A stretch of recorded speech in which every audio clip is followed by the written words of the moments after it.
Hello, welcome back. This is part 4 of the lecture.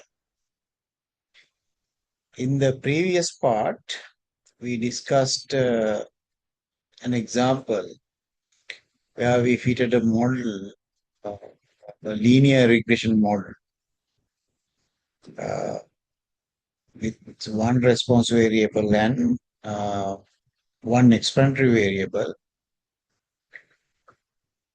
But at the end, we fitted a polynomial regression model containing x and x squared. In this example, we are going to look at a similar problem. Here, we are going to look at uh, the effect of one variable called quarry dust on another variable called CBR. CBR is the response. The amount of quarry dust is the X variable. But here we are going to look at the relationship between these two variables under four treatment conditions. Four conditions.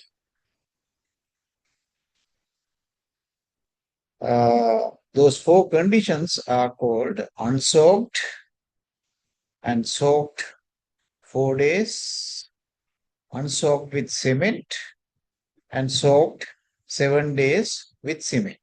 So those are the four different conditions. The data, the problem was obtained from a research paper. What I'm going to look at is actually to compare several models under these four treatments.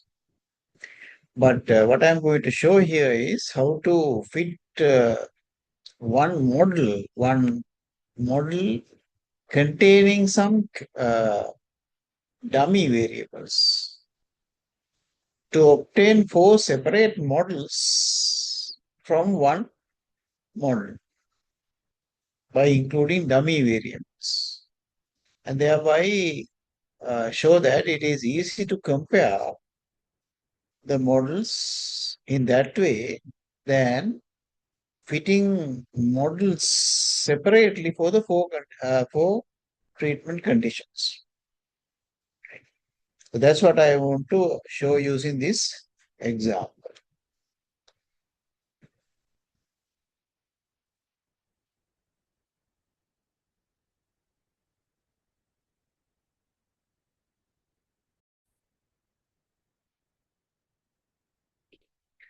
So I have created a data frame called CBR data. It contains uh, mainly three columns. First column is called quarry dust. It has these amounts of quarry dust: 0, 20, 40, 60, 80, 100. These are the percentage, I guess. And then uh, I have these CBR values, right? First of all, these values, and then below that, these values, and below that, these values, and below that, these values. So I have in one, I have 6 observations, 6 times 4, 24 observations there. So that column contains 25 values, 24 values. And similarly, quarry dust contains these 6 values. Again, below that, the same 6 values. Again, the same 6 values, and again the same 6 values. Again, quarry dust also contains, that column also contains 24 values. And then I have another column called the treatment. So that has again unsoaked. These are the names given for the treatment. Unsoaked, 4 day soaked, unsoaked with cement, and 7 day soaked with cement. This unsoaked is repeated 6 times. 4-day soaked is repeated 6 times. Unsoaked with cement is repeated 6 times, and 7 days soaked with cement 6 times. So then the data set looks like this. So these are the query dust values: 0, 20, 40, 60, 100, and then again 0, 20, and so on. And these are the CBR values, and this is the treatment.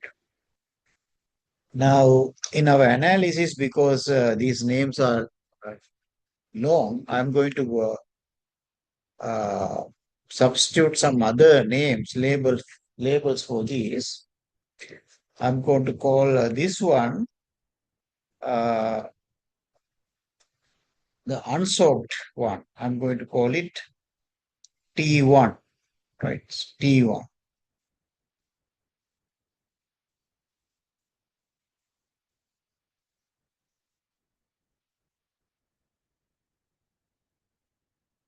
And these called T2. These are called T3, and these are called T4. Right?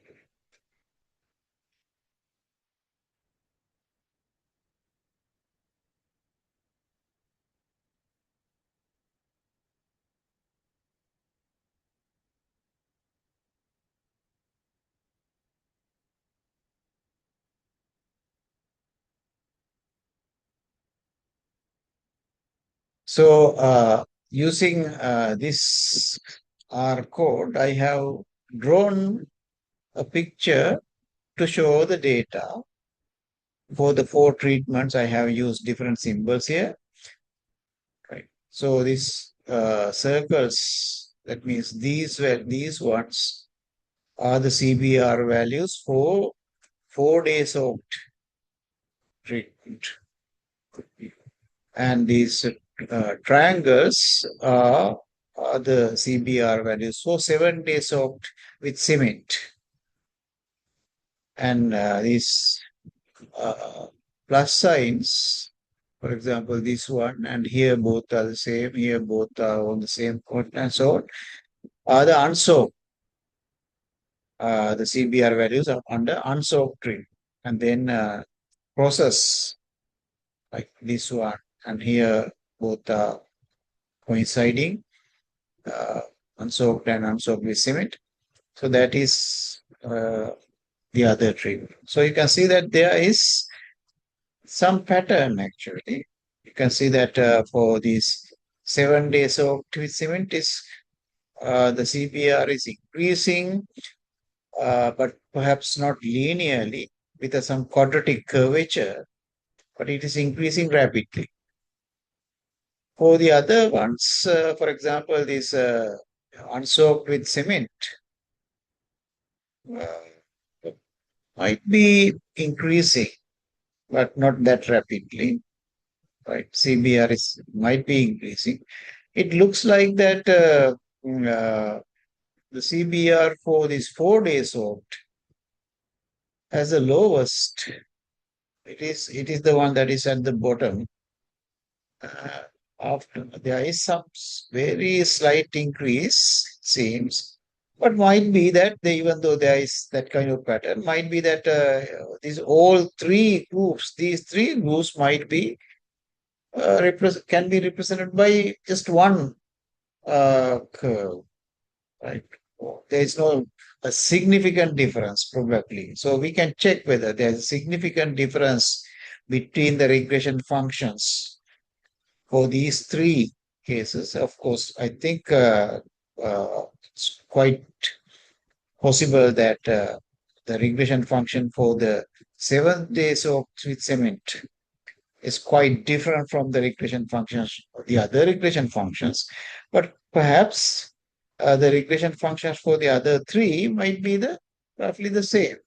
Right? So it may be enough to have maybe 2 curves here to represent one for the 7 days soaked with cement. Maybe one is enough to represent all the other 3. Or maybe probably we require 2 curves for these. Definitely, according to the graph, the relationships are not straight line relationships, right? They look like quadratic relationship, probably x square term is required, right? So what I'm going to do is I'm going to include all these data in one regression model, right? I'm going to allow the possibility of this the curvature by including a x square term. So I will consider some models with x term. X is the corridust. X and x square both in the model. And my response will be CBR.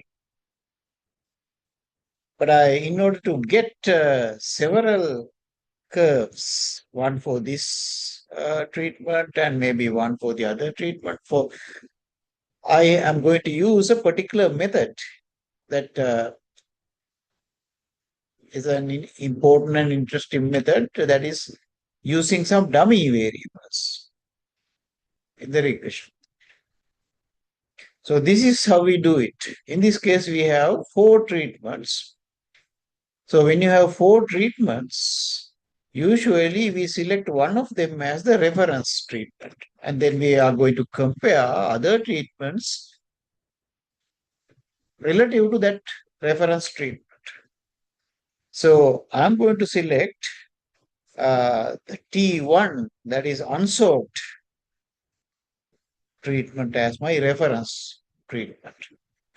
So therefore, other treatments, T2 will be considered as a separate one, T3 will be a different one, T4 will be a different one. So the practice usual method to do is that is take the reference one and assume that the coefficient for that reference variable is 0. And for the other ones, we are going to include something called dummy variables. Dummy variables are the variables usually taking like 0, 1 in this way. For example, I define a column called D2. D2 is the dummy variable corresponding to the treatment T2. Right. So whenever an observation comes from T2, the value corresponding value for D2 will be 1. If an observation is coming from some other treatment like T1 or T3 or T4, for those observations, D2 will be 0. So that is actually a column containing ones and zeros. Right? Whenever the observation has come from treatment 2, the corresponding value of D2 is 1. Otherwise, the value of D2 is 0. And similarly for T3, I can consider a dummy variable called D3. That variable will take value 1 if the corresponding observation has come from T3. Otherwise, 0. So that column also contains ones and zeros. And similarly, D4 is another column containing ones and zeros. If the observation has come from treatment 4, then corresponding D4 will be equal to 1. Otherwise, D4 will be 0. Right. So for example, if I go back and look at this data set, let me now just show you how these values will be by adding a column here. I'll try to write down something here just to show you one situation. I'm not going to put all these values. So let's say, for example, I'm going to consider D2, right? So D2, now as I mentioned, this is T1. This is T2, right? These are coming under T3. These are coming under T4. So D2 will be taking value 1 when the observation is coming from T2. So for here, here, right? 1, 2, 3, 4, 6. There will be 6 ones here in this column, D2 column. For all the other observations, D2 will be 0 here, 0 here, 0 here, all the other things, and all these things, D2 will be 0. Only one will be for the observations corresponding to T2. And similarly, there will be another column D3. D3 will have value 1 corresponding to, so all these values here up to, these will be 1s, and all the other values will be 0 in that column. So that is the way that we create dummy variables here.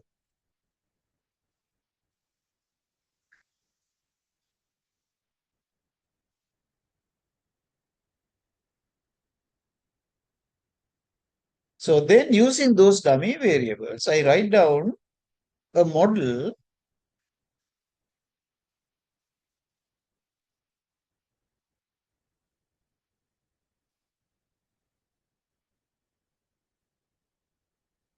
like this. Consider the model yi is equal to beta naught plus beta 1 x1, beta 2 x1, beta 1 xi, beta 2 xi square. Right? Xi is the value of this quarry dust percentage. That is the quarry dust percentage for the ith observation. And this is the linear term, this is the quadratic term. So that, and then I include only the dummy variables, some other constant times d2 I, some other constant times d3. So these are the columns containing ones and zeros, and then some other constant coefficient times d4. Right. Notice that there is no d1 because d1 is considered as the reference. Right. And then I include interaction terms with the dummy variables. Interaction with the dummy variables. So some constant times d2 times xi.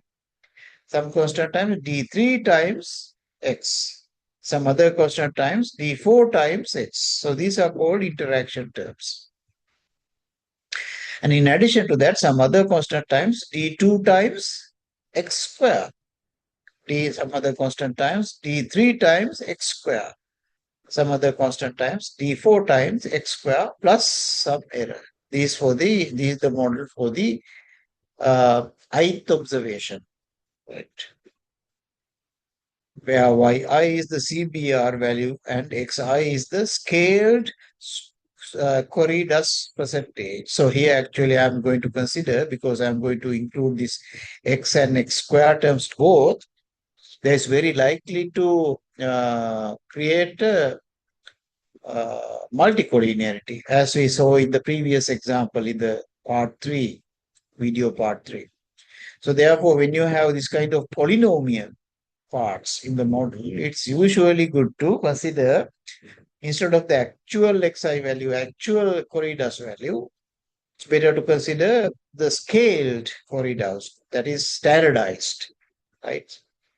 Doing the same thing that we did in the previous example. So this xi will not be exactly the 0, 20, 40, 60 values. This will be the xi, those corridors values minus the mean of those values divided by standard deviation or something similar to that.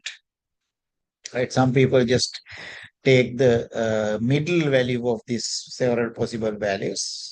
Take instead of the mean, they subtract that value and divide by half of the range instead of the standard divided by the standard deviation. That is another type of standardization, right?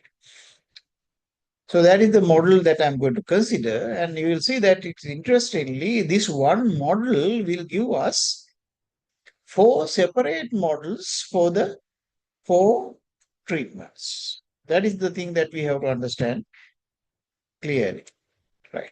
So let's look at first of all, the model, this model gives the following 4 models for the 4 treatments.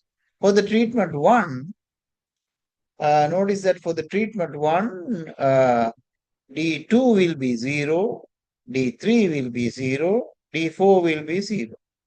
So therefore, for treatment 1, why I will just ignore this I, because this I have written for the ith observation.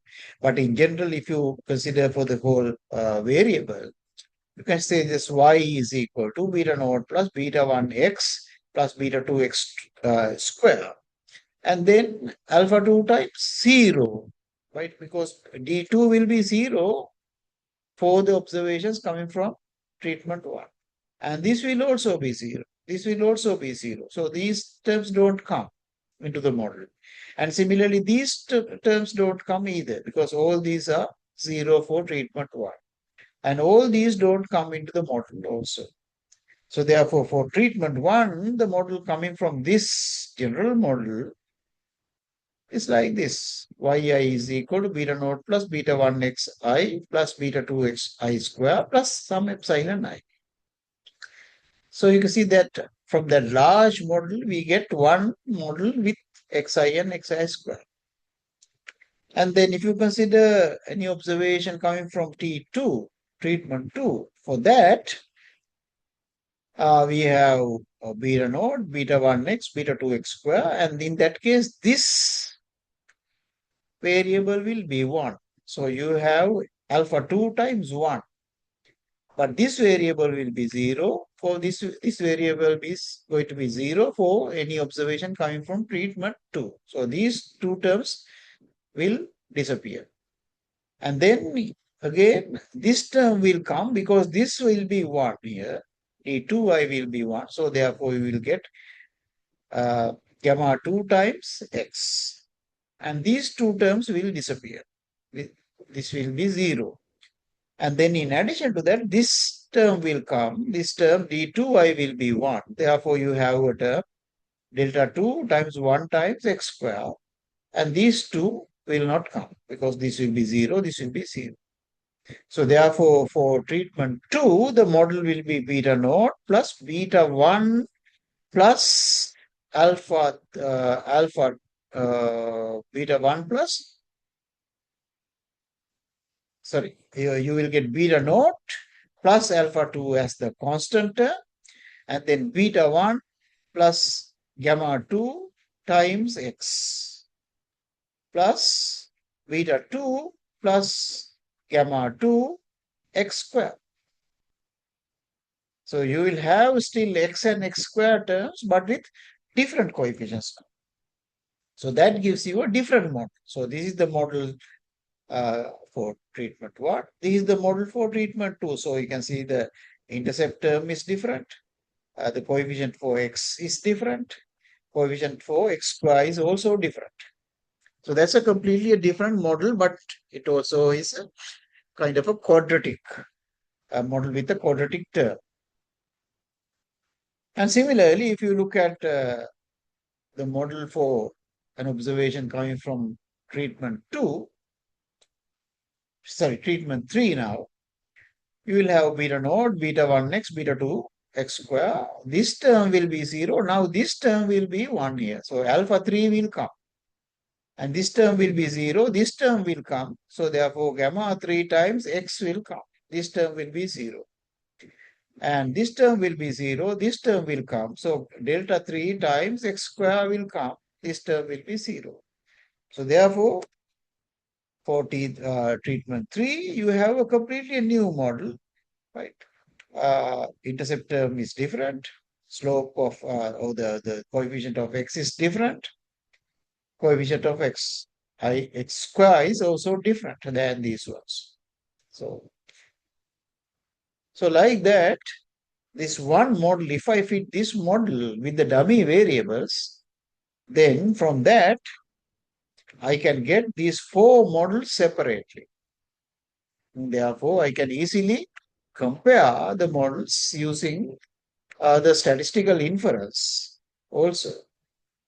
Right. So we will come to that part later. So this is an important thing to understand.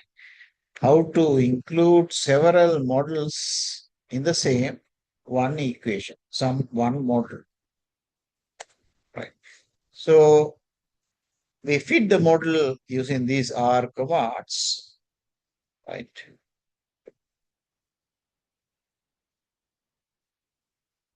I'm not going to explain those R commands here because it's difficult to explain without explaining several R applications. But this is the output that I got after fitting that model, right? So this shows you the fitted estimates, right? Estimated coefficients for the intercept term, right? And then coefficient for the treatment for soaked, that is uh, T2, T3, T4 variables, and then coefficient for x square, and then the coefficients for the interaction terms. Interaction with x, there are three terms, and then interaction with x square, right? So uh, this treatment for soaked and colon x means that is the variable term, but you're looking at it the coefficient, right? So these are the estimated coefficients.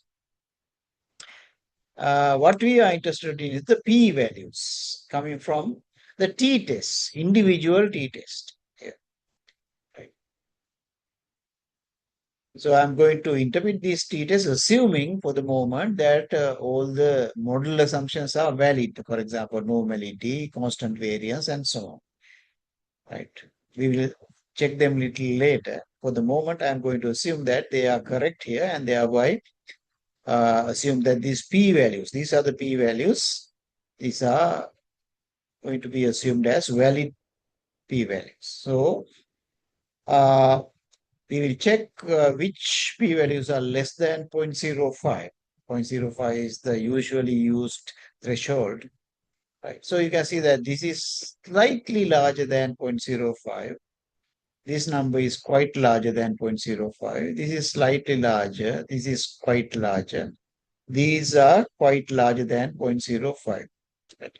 So according to that, the intercept in the model is a significant coefficient, right? Intercept coefficient is significant. And then the coefficient of the treatment for day soaked is marginally significant. So you might select keep it or not keep it. Subjectively, you can do that, right? Maybe at the beginning, as an initial model, when you're considering, you can keep it, but later on, if you feel that it's not important, you can drop it.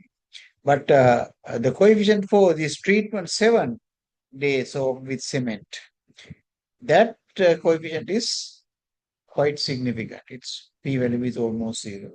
And then treatment unsoaked with cement, that coefficient is not significant at all. So you can actually consider this, the coefficient for this as zero effectively, right? Because even though the coefficient, estimated coefficient is this one, because the p-value is large, we do not reject the null hypothesis that the beta coefficient, corresponding beta is zero. So you accept that beta is zero, and therefore you can consider this as actually the zero coefficient. Right?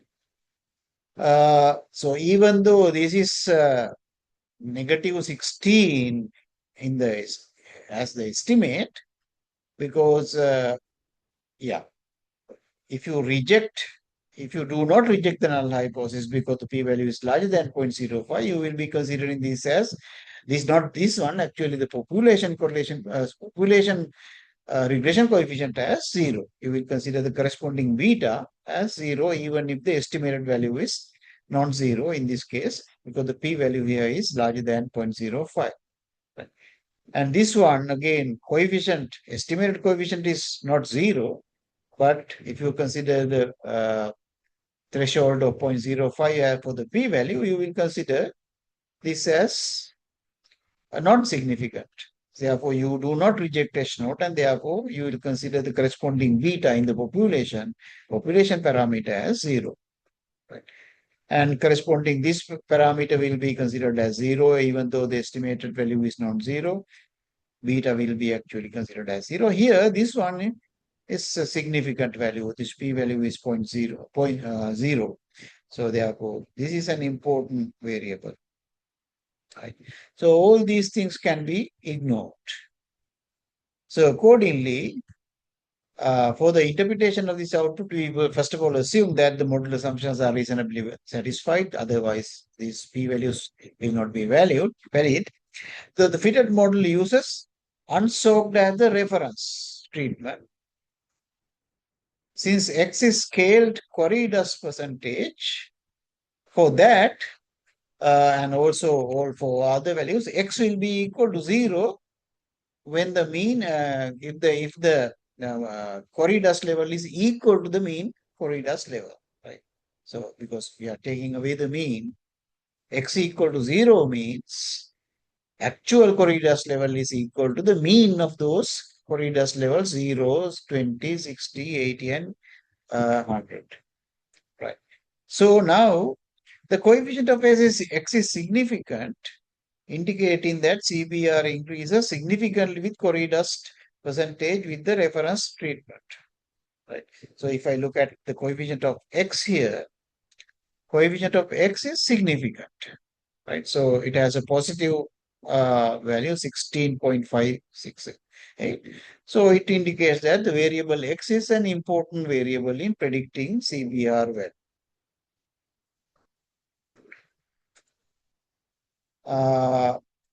The quadratic term is only marginally significant, right? The quadratic term. So that is, we have to look at the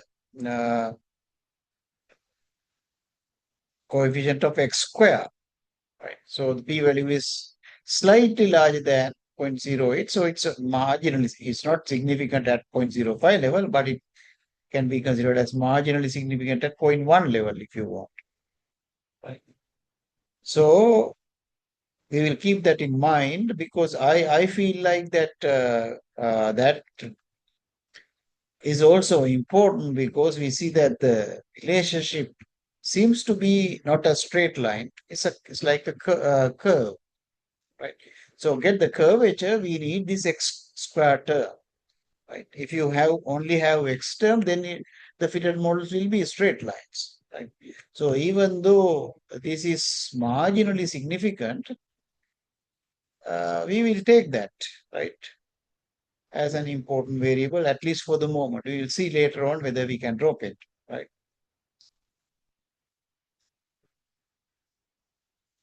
And then compared with unsoaked treatment, that is the reference, the 4-day soak treatment has lower fitted intercept, but this difference is only marginally significant. So for the unsoaked one, the coefficient is 0 because we have made it 0 coefficient. That by taking the reference means we consider the coefficient for that one is 0. So all the other coefficients will be will have the size in reference to that. So what it mentioned here is the compared with unsoaked treatment, the 4-day soak treatment has lower fitted intercept. So that means 4-day soaked. So this is a negative one. So for the not this one actually, the main effect that we are looking at 4-day, right? So it's marginally significant, it's a negative value, right? So this is the coefficient for the 4-day soak. So relative to the reference coefficient will be 0. This is negative. So that means the intercept term for this one, right? This treatment is going to be below the reference treatment, right? And for the intercept term for the 7-day soak treatment, much higher than the reference, which is 0.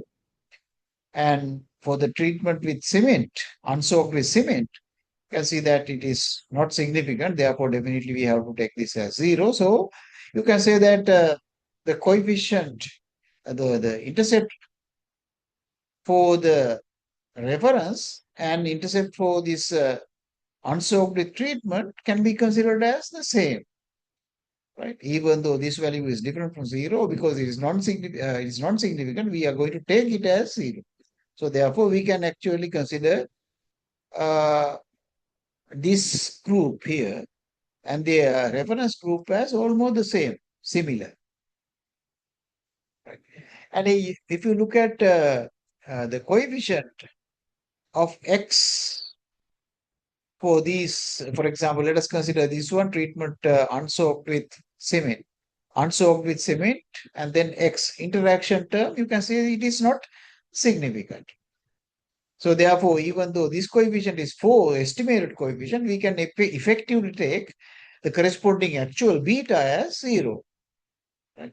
So again, reference value coefficient is 0. This is also 0. So you can see that those two groups can be modeled with the same function. You don't need two different functions for that.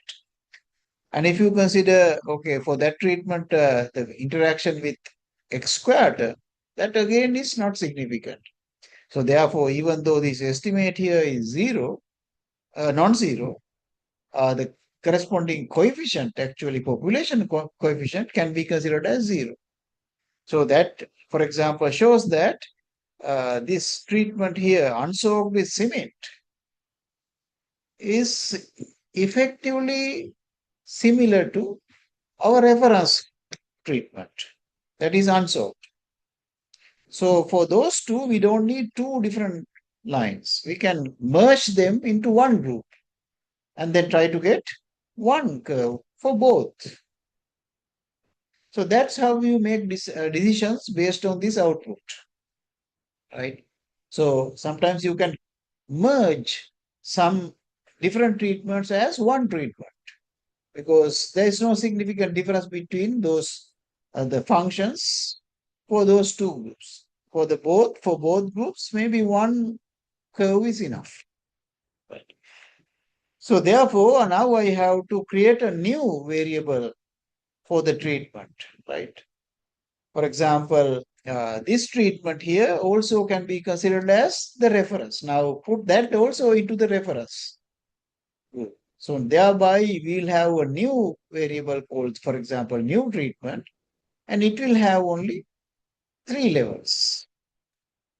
One of this going to be taken as the reference, and then the other two will be considered as separate. Right? So like that, we can do this model fitting in several steps. Right? So the conclusion from this model is the strongest treatment effect is observed for 7 days soaked with cement treatment. Right? Treatment effect X has the highest value for the 7 days soaked treatment. It gives substantially larger CBR values and shows a much stronger increase with corridors percentage. Right? Actually, what we have is the scaled corridors percentage. So when the scaled corridors percentage increases, we can see that CBR value increases rapidly. The other two treatments do not differ strongly from the unsoaked treatment. Right? So I have shown you one actually unsoaked with 4 days soaked unsoaked treatment, although the 4 days soaked treatment tends to have a lower CBR level. Right. So 7 day soaked with cement will be considered as 1, and then 4 days soaked with 4 days soaked can be considered as another group, another treatment, 4 days soaked. Look at 7 day treatment is significant here. So, right, for the 7 day dummy variable is significant. For the 7 day one, interaction with X is significant. For the 7 day one, interaction with XY is non-significant in this case. But because here I'm considering uh, this to be an important variable because I need the curvature. I may ignore this term, but I will still keep this term here in the model. But if you consider, for example, 4 days soaked dummy variable is marginally significant, but definitely unsoaked with cement is not significant. So that group can be combined with the reference group. So by exploring the estimated coefficients and the corresponding p-values like this, we will modify our model. Right? So these are the four models that we have right now, four different models, right? But of course, from the graph also, you can see that, for example, these two, even though there's a slight difference, you may consider them as one group, right? So that is the line goes to these uh, circles unsolved one, and the other one is the line goes through this crosses unsolved with cement. So those two groups can be considered as one group, and this is another group. Right? So there are, instead of four groups now, you will have three groups if you combine these two as one. Right? Unsolved one is the reference one. So therefore, this will also be put into the reference. Right? So there will be a reference and two other groups. Right? We might even look at to see whether we can combine this group into this group. That is to see whether there is a significant difference, whether this difference here is a significant difference. Right? If this difference, there seems to be some distance, but that distance may not be a statistically significant difference. So if that is the case, then we can combine all these three into one group, and thereby we will have only two groups, two equations, two regression lines. So that is how we usually improve our models step by step. So here is the model that I got after combining two groups that I mentioned. So I have now only three groups altogether, reference group and two other groups. So the reference group, and then I have this 4-day soaked group, and then 7 days soaked with cement group. So you can see that now most of the coefficients are significant at 0.05 level, but this one, that is new treatment, this is called the new treatment. After combining some groups, I call it new treatment. So in this new treatment, 4 days soaked with X interaction term is not significant. Interaction term is not significant. And then this one, 4 days soaked with X square interaction is also not significant. So I can remove those interaction terms from the model and fit a new model. Right? According to this output, the interaction terms for the 4 days soak treatment are not significant. The quadratic interaction for 7 days soaked with cement is also not significant, quadratic term for the 7 days soaked. So for example, this one, right? 7 days soaked and quadratic term is also not significant at 0.05 level because this is greater than 0.05.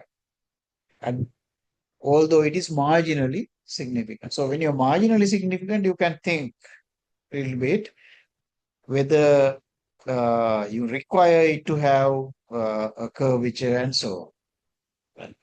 So I have done some modifications and refitted the model. Now I have only x term and x square term and the dummy variable for D4 and D7. Now D4 was the same previous one, but D7 is a newly created one, dummy variable, after combining two groups. And then I have considered the interaction with X and X7, but I have ignored all the other interactions with X square terms. Right? So now we can see that all the coefficients are significant, highly significant.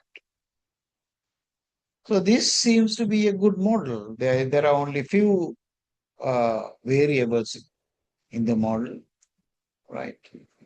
And if you look at, for example, the adjusted R square is also very high, 0.975. So that's a very good adjusted R square value. So therefore, we may consider this as the final model if the model assumptions are valid, right?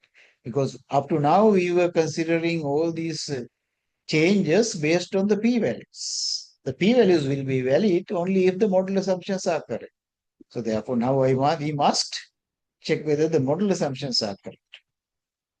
Right? So this reduced model appears to fit the data well.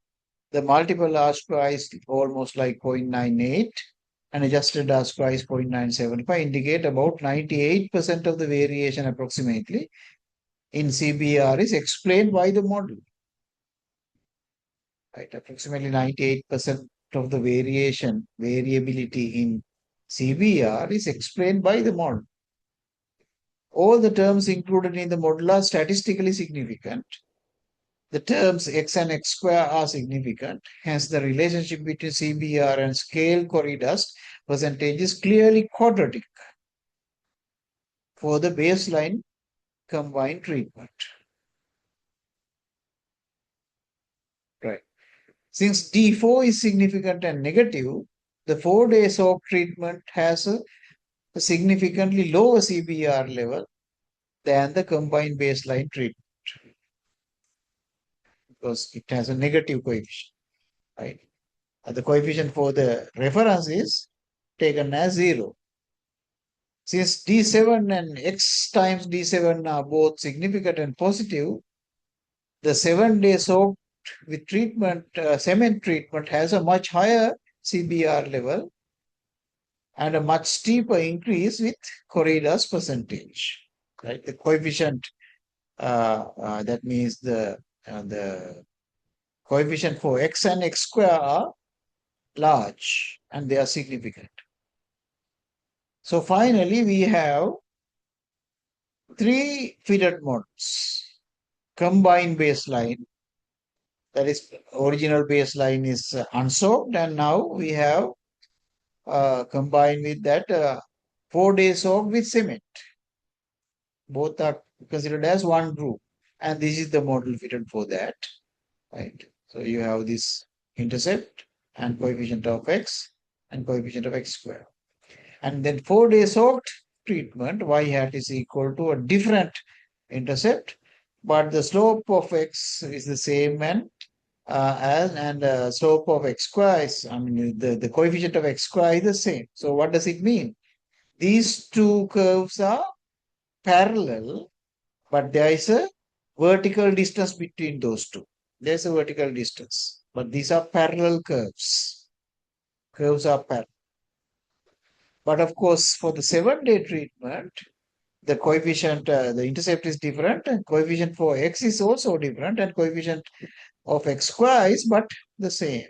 But anyway, this is not parallel to this because of this different coefficient here. It's going up because this 78 here 70. So the effect of x for the 7-day soaked treatment is much higher than the effect of x in the other two cases. Right. So the conclusion in this case, we can say the reduced model is simple because it contains only 2 variables, of course, statistically meaningful. It suggests that the combined baseline and 4-day soak treatments have parallel quadratic curves because the coefficient of x and coefficient of x square are the same. While the 7-day soaked with cement treatment has a much higher level and a much steeper slope. So this is the final model, right? This is the curve for the 7-day soak treatment observations. And then we have 2 separate curves but parallel for the other 2 groups, combined as unsoaked and the other one is 4-day soaked. Right? There is some significant difference, vertical difference. That means the difference of CBR for these 2 treatments is almost the same for any level of Cori dust. There is a difference, but that difference doesn't change with x. But of course, the difference with the baseline if you consider for this treatment, is much more increasing with X. So that is how you fit a model. So, but still we didn't check the residuals to see whether the model assumptions are correct. So therefore, I have now shown you the normality test of the residuals, right? We test whether the residuals are normal to check the normality assumption of errors, right? So here I have carried out the Shapiro-Wilk test for the residuals, and the p-value is large, or much larger than 0.05. Therefore, we can decide that residuals are normally distributed, and therefore uh, the normality assumption of errors seems to be valid. And then we looked at several residual plots, right? First one is the standardized residuals versus the fitted values. And you can see there is no pattern there, right? All the residuals are between -2 and almost all of them are between -2 and +2, right? All of them are definitely between -3 and +3. So there's no much to worry about here. And if you consider the standardized residuals versus X, again, there is no much pattern here, right? So therefore, we don't have to include any other terms like X cubed term. X square term is already there, right? So there's no indication of the requirement of any other power of X or anything. And this is again the normal probability plot. We have already seen that the residuals are normally distributed. Therefore, this one is not that important at this point. But anyway, that graph also shows that the residuals are normally distributed because the sample quantiles and the theoretical quantiles are almost the same. They are very close to that line. Remember, in the previous one, I mentioned that this is not the regression line. These are not the observations. These are, we are plotting sample quantities of residuals versus the theoretical normal quantiles. So that's what you call the normal probability plot, or in this case, actually, what you call is a normal QQ plot, quantile plot. And then the Cook's distance also for each observation. And you can see this is the margin, this is the confidence band. And there are few observations with high Cook's distance. So you can understand, for example, which observation is this and which observation, because this is the observation number or the observation order. So once you have recognized which observation are these, then you can check with them for the influence, right? Using the Cook's distance. When you have large Cook's distance, that means those observations may be influential, right? So you go back and check whether has been any error or something, right? And if there is an error, you can correct them if possible, and so right? You have to be you have to carefully interpret, or you have to carefully look at those observations and do the necessary uh, remedial measures, either remove them or correct them. So here I have written down those things. The residual versus fitted values uh, show no strong systematic pattern. Hence, the fitted model appears to be reasonably adequate.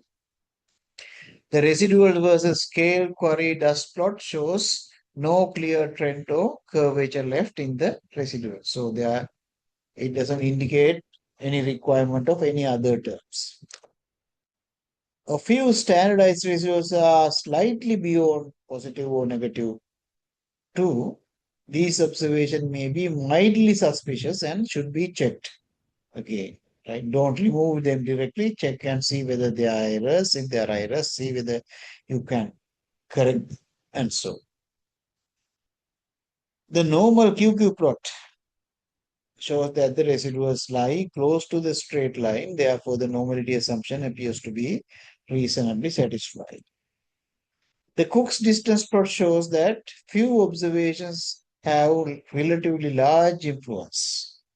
These observations should be examined carefully, but they should not be removed automatically. Right? We actually cannot do anything at this point because we just got the data from the research paper. We don't know whether there has been any error or not. So at this point, there's nothing we can do. But of course, if you collected data, then you have the original records and so on. You can recheck them, right? And so see whether there has been any errors in recording or anything.